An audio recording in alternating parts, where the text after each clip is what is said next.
Hello student, तो स्वागत है आप सभी को UP police constable selected question and important question class में। ये सीरीज आप सभी के लिए selected question and important question GK का सीरीज उपलब्ध आप सभी के लिए कराता है, जो आप सभी के एग्जाम में बहुत ही ज़्यादा हेल्पफुल साबित होने वाला है। तो चलिए शुरू करते हैं। पहला प्रश्न, इससे पहले जो न्यू हो, चैनल पर पहली बार हो, चैनल सब्सक्राइब कर लेना, बेल आइकन दबा देना, वीडियो लाइक एंड शेयर जरूर करना। तो चलिए शुरू करते हैं। पहला प्रश्न है, वेतवा नदी का उद्गम स्थल कहाँ से है? वेतवा नदी का उद्गम स्थल कहाँ से है? तो राइट आंसर होगा विंध्याचल पर्वत से। विंध्याचल पर्वत से वेतवा नदी का उद्गम स्थल है। Option number B is the right answer. अगला प्रश्न है, महान दार्शनिक प्लूटो किस देश के निवासी थे? महान दार्शनिक प्लूटो किस देश के निवासी थे? तो राइट आंसर होगा ग्रीस देश के। ऑप्शन नंबर सी ग्रीस देश के निवासी थे। चीन का महान दीवार का निर्माणकर्ता कौन था? चीन की महान दीवार का निर्माणकर्ता कौन था? तो राइट आंसर होगा she Hong T. She Hong T जो कि चीन के महान दीवार का निर्माता था। Option number D. जनसंख्या संबंधी अध्ययन करने वाले विज्ञान को क्या कहा जाता है? जनसंख्या संबंधी अध्ययन करने वाले विज्ञान को क्या कहा जाता है? तो राइट आंसर होगा डेमोग्राफी। डेमोग्राफी जनसंख्या संबंधी अध्ययन विज्ञान को कहते हैं। Option number B. गिद्धा नृत्य किस राज्य से संबंधित लोक नृत्य है? गिद्धा नृत्य किस राज्य से संबंधित लोक नृत्य है? राइट आंसर होगा option number Punjab. Punjab is the right answer. Alaska की जलधारा की प्रकृति कैसी है? अलास्का की जलधारा की प्रकृति कैसी है? तो राइट आंसर होगा उष्ण या फिर गर्म। गर्म या फिर उष्ण अलास्का की जलधारा की प्रकृति है।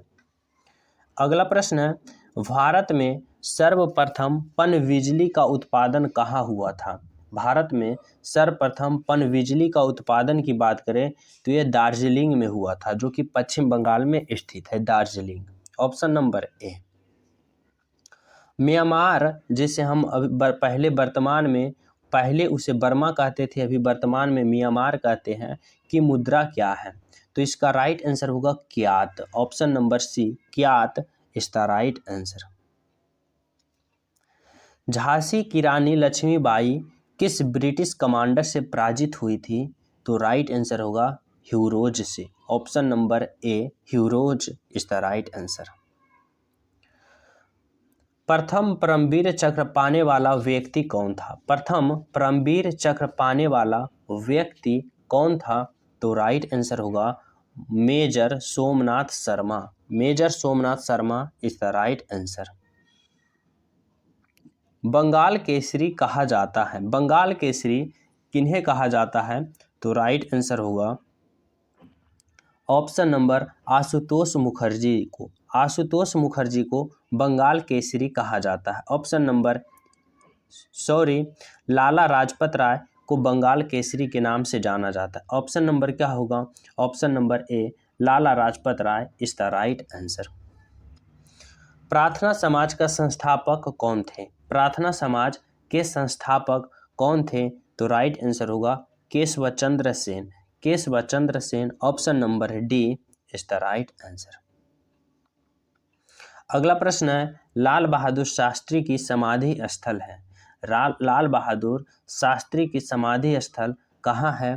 तो क्या है? तो राइट आंसर होगा विजय घाट। विजय घाट जो कि किनके समाधि स्थल है? तो Lal Bahadur Shastri ji. Option number B. अगला प्रश्न है, किस देश की क्रांति को रक्तहीन क्रांति कहा जाता है? किस देश की क्रांति को रक्तहीन क्रांति के नाम से जानते हैं? तो राइट आंसर होगा ऑप्शन नंबर इंग्लैंड की क्रांति को। इंग्लैंड की क्रांति को हम रक्तहीन के क्रांति के नाम से जानने जाते हैं। रेड क्रॉस की स्थापना का श्रेय दिया जाता है। रेड क्रॉस की स्थापना का श्रेय किसे दिया जाता है? तो राइट आंसर होगा हेनरी ड्यूनेट को। हेनरी ड्यूनेट को रेड क्रॉस की स्थापना का श्रेय दिया जाता है। अगला प्रश्न है, निम्नलिखित में से कौन सा जयदेव की रचना है? जयदेव की रचना की बात करें तो हरकेली नाटक, प्रसन्न राघव, गीत गोविंद, जो कि तीनों जयदेव का रचना है। तो राइट आंसर होगा ऑप्शन नंबर डी। भारतीय समाचार पत्र अधिनियम कब पारित किया गया? भारतीय समाचार पत्र अधिनियम कब पारित किया गया? राइट आंसर होगा 1910 ईस्वी। 1910 ईस्वी भारतीय समाचार अधिनियम पत्र पारित किया गया था। अगला प्रश्न है, सर्वाधिक तीव्र गति से घूरने वाला ग्रह कौन सा है? सर्वाधिक तीव्र गति से घूरने वाला ग्रह की बात करें तो ये बृहस्पति ग्रह है, जो कि सबसे बड़ा ग्रह भी माना जाता है और सबसे तीव्र गति में घूरता भी है। तो राइट आंसर क्या होगा? Option number C. अगला प्रश्न है, पृथ्वी तल का कितना प्रतिशत भाग स्थल खंड है? पृथ्वी तल का कितना प्रतिशत भाग स्थल खंड है? तो इसका राइट आंसर होगा 29%। क्या 29% भाग 29% भाग क्या है? तो स्थल खंड है। ऑप्शन नंबर ए। अगला प्रश्न है, नेशनल डिफेंस एकेडमी कहाँ स्थित है? नेशनल डिफेंस एकेडमी कहाँ स्थित है? तो इसका राइट आंसर क्या होगा? राइट आंसर होगा देहरादून। कहाँ स्थित है? कहाँ स्थित है? तो खड़गवासला। कहाँ? खड़गवासला। नेशनल डिफेंस एकेडमी कहाँ है? तो खड़गवासला। ऑप्शन नंबर क्या होगा? Option number C is the right answer. अगला प्रश्न, बौद्ध गाथाओं में हाथी किसका प्रतीक है? बौद्ध गाथाओं में हाथी किसका प्रतीक है? तो राइट आंसर होगा बुद्ध के जन्म से। क्या? बुद्ध के जन्म से प्रतीक है। किससे है? तो जन्म से। राइट आंसर क्या होगा? ऑप्शन नंबर सी। बुद्ध के जन्म से कौन सा प्रतीक है? तो हाथी। Option number C is the right answer. जैतून की शाखा किसका प्रतीक है? जैतून की शाखा की बात करें तो किसका प्रतीक है? तो राइट आंसर होगा शांति का प्रतीक। शांति का प्रतीक किसे माना जाता है? तो जैतून की शाखा को। Option number C is the right answer. अगला प्रश्न है, प्रथम विश्व युद्ध किस रासायनिक हथियार का प्रयोग पहली बार हुआ था? तो प्रथम विश्व युद्ध में किस रासायनिक हथियार का प्रयोग पहली बार किया गया था? तो राइट आंसर होगा मास्टर्ड गैस का। मास्टर्ड गैस का प्रथम विश्व युद्ध, जो कि 1914 ईस्वी में हुआ था, प्रथम विश्व युद्ध, उसमें पहली बार ये हथियार, रासायनिक हथियार प्रयोग किया गया था, master gas. Option number A is the right answer. अगला प्रश्न है, डी शब्द का संबंध किस खेल से है? डी शब्द का संबंध किस खेल से है? तो ये हॉकी खेल से संबंधित है। किससे? डी शब्द का संबंध हॉकी खेल से संबंधित है। अगला प्रश्न है, एजरा कप का संबंध किस खेल से? एजरा कप की बात करें तो ये पोलो खेल से संबंधित। क्या? पोलो। एजरा कप पोलो खेल से संबंधित है। Option number A is the right answer. Next प्रश्न है, पृथ्वीराज चौहान मोहम्मद गोरी से किस युद्ध में पराजित हुआ था? तो पृथ्वीराज चौहान मोहम्मद गोरी से किस युद्ध में पराजित हुए थे? तो राइट आंसर होगा तराइन के दूसरी लड़ाई। क्या? तराइन की दूसरी लड़ाई में पृथ्वीराज चौहान ने मोहम्मद गोरी से पराजित हो गए थे।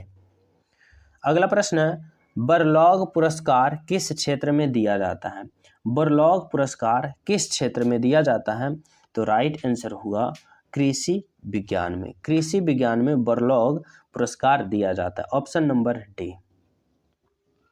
अगला प्रश्न है, भारत के औद्योगिकी भाग का हृदय किसे कहा जाता है? भारत के औद्योगिकी भाग का हृदय किसे कहा जाता है?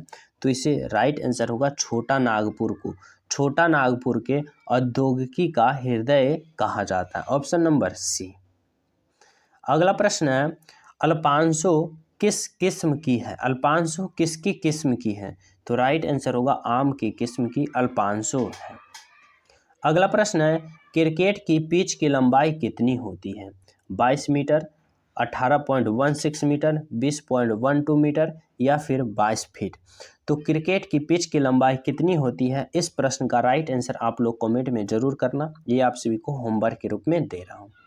आप लोग जितने भी न्यू स्टूडेंट हो चैनल सब्सक्राइब कर लेना, क्योंकि इस चैनल के माध्यम से आप सभी की एग्जाम की तैयारी कराई जाती है, जो कि सेलेक्टेड प्रश्न, इंपॉर्टेंट प्रश्न और जीके की जो कि आप सभी की एग्जाम की तैयारी में बहुत ही ज़्यादा मदद करेगा। इसलिए चैनल सब्सक्राइब कर लें, बेल आइकन दबा दें, वीडियो भी लाइक करें और टेलीग्राम का लिंक डिस्क्रिप्शन में वहाँ भी ज्वाइन हो जाए। मिलते हैं जल्दी आप सभी को अगले वीडियो में, जब तक सभी को जय हिंद।